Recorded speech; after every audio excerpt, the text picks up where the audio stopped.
has convened a working group in terms of funding out there, and this is hot off the press today in terms of where the government is looking at education funding out there. I'll be getting the board, and Randy, you can have a copy when I get to it. But Ann asked me to address a couple of reminders in terms of the assumptions that I made with these recommendations in terms of the reductions out there. Before I get to that, and I did mention this to Randy, and it's not any less important, but in terms of a number of places in the Herald it is referenced that 12 instructors, 12 teachers would be reduced, impacted, different words used out there. First of all, I would submit that this process impacts all of our teachers in terms of courses, changes, offerings, those types of impacts. In terms of the number 12, Randy, there's only 6 if you use the word only and not make it unimportant in terms of those that would be directly impacted with less employment in terms of the district out there.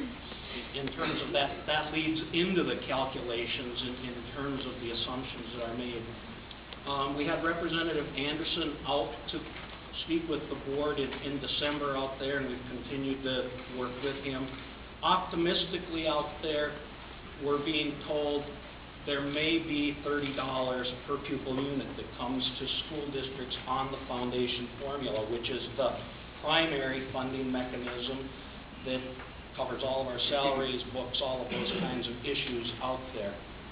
One of the assumptions I made in making recommendations to the board was that our funding would remain flat. If indeed we get the revenue that they're talking about, $30 per pupil unit, that in and of itself is also not a godsend. It amounts to about $34,000.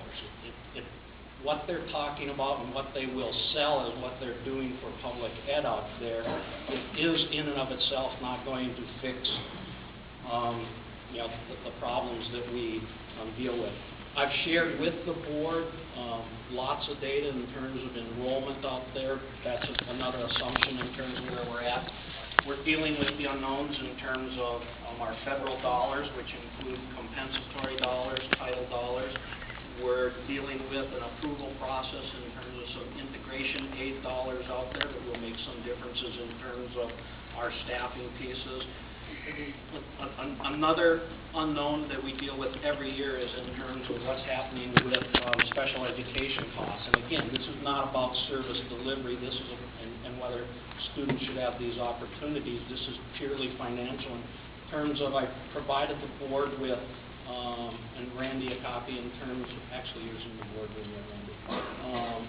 In terms of special education costs continue to rise in our district. You have data showing that and demonstrating that out there. I have no idea where that piece is going, but I've made some assumptions in terms of projections with the last 3 to 5 years on that issue.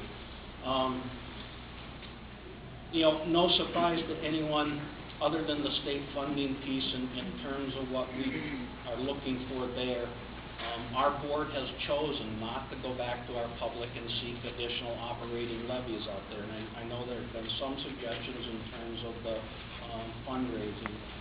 In terms of if indeed we do have that $30,000 or $34,000, about $30 a pupil unit, that would be money that, depending on the process, that could be added back in at some point in time. But at this point, there are no guarantees, and as was shared earlier in the week out there, we have to make these adjustments out there because of rules, laws, contracts, etc., in a time manner that is not relative to the legislative process. So we have the state funding piece that is one of the large elephants in the room. There also has been some what I think is miscommunication to our public out there, and there were some issues addressed in terms of the Herald relative to the negotiations process. There's been a lot of confusion in terms of soft freezes, hard freezes, who gets what raises. I've provided the board with some information in terms of, and I'll share publicly tonight, that in terms of my budget assumptions with the board, Plain and simply, I have built in a soft freeze. Basically, what that means is whatever we have in our salary schedules where staff move based upon years of experience out there, that is what they get.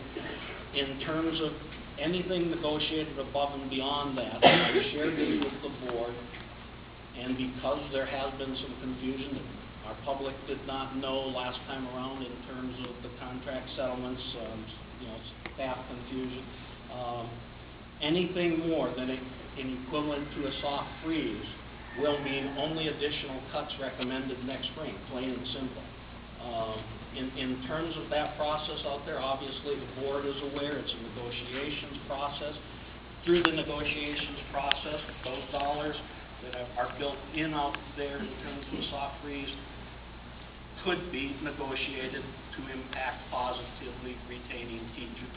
So again, those are the major assumptions, and we're not out of this woods for 3 to